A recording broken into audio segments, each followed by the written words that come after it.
Thank you, Mr. President. I'd like to thank my senior senator from Colorado for his remarks and for his commitment to this important issue. And in a moment, I'd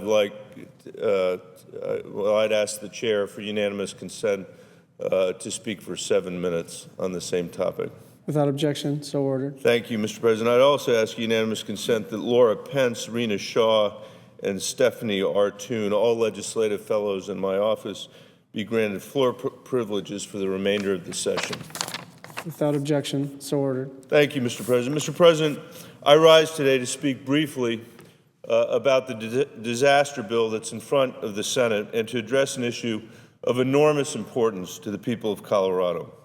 We have in front of us a disaster bill to respond to the widespread damage caused by Hurricane Sandy along the East Coast. And we should obviously pass this bill to help our fellow citizens in their time of need. And it's in that exact same spirit that the Senate passed a disaster relief bill at the end of last year. We passed a bill that helped victims of natural disasters all across this country, not just the victims of Hurricane Sandy, but also the victims of the devastating wildfires we saw in my home state of Colorado and other states across the West. We worked very hard to get that money into the bill that the Senate passed in December. With Mark Udall's leadership, we were able to successfully make the case that Colorado has a significant need for resources to help protect communities affected by the wildfires. We worked closely with the Senate Appropriations Committee, and they answered Colorado's call for help. And I want to thank those members from both sides of the aisle who supported us. That was a hard thing to do.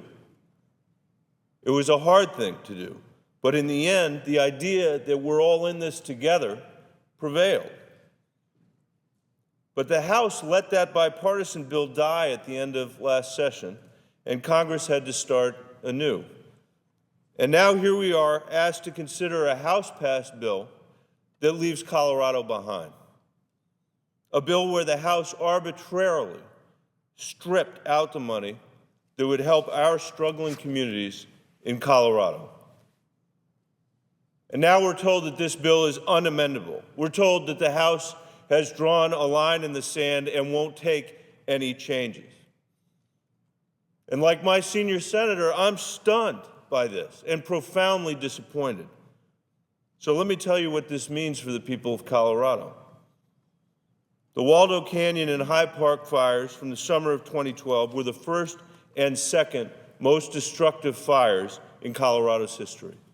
They tragically resulted in the loss of life for several Coloradans. The fires destroyed hundreds of homes and caused millions of dollars of damage to critical infrastructure, and some of the worst and most lasting damage to our watersheds.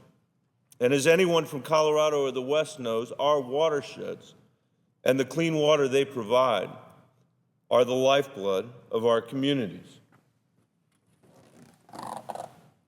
Mr. President, here's a hilltop that was completely devastated by the fires of 2012. And a road near Fort Collins that was overrun with sediment and debris in a mudslide after the High Park fire. And here's the Poudre River after the fire, running completely black as the sediment, ash, and soot are washed off the singed hillsides into the water. Mr. President, this river provides drinking water for the cities of Fort Collins and Greeley, Colorado, home to 250,000 people, home to 250,000 people, to agriculture, to businesses that rely on having clean water to get through the day. I recently met with the water providers at the treatment plant for this area, situated just yards from the charred mountains. They showed me a mason jar of black water, just like this. It could have been pulled directly from the Poudre.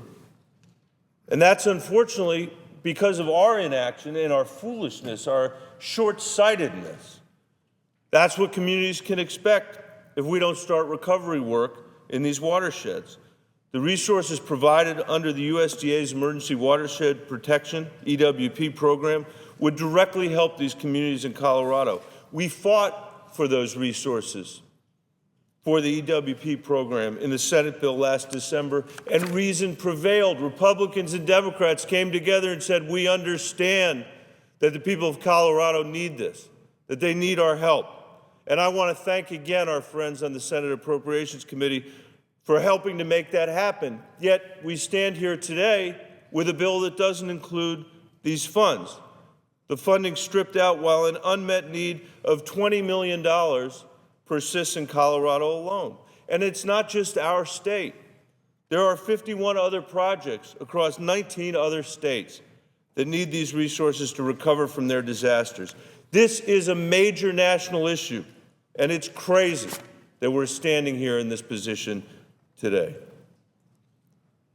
And lest anybody think that this is a decision that somehow is fiscally disciplined, let me stand on this floor and guarantee to you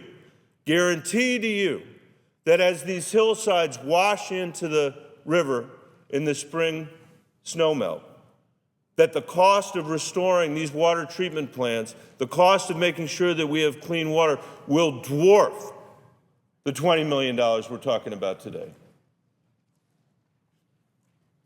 So to conclude, Mr. President, it is incredibly unfortunate, given the history we have in this country of coming together after a disaster, that the House would not follow our lead in the Senate and provide us these resources. There is a reason we are the United States of America. And one of those reasons is that we come to each other's aid at a moment of natural disaster to help our friends and neighbors in other states make sure they get through to the next year. Perhaps adding insult to injury is that funding for Colorado was stripped under the rationale, as I said, that the House was somehow being fiscally responsible, even though the exact opposite is true. The reality of this situation is that it is fiscally irresponsible, because we can say with 100% certainty that the cost of fixing these problems later will be significantly more than it is now. An ounce of prevention in this case is clearly worth a pound of cure.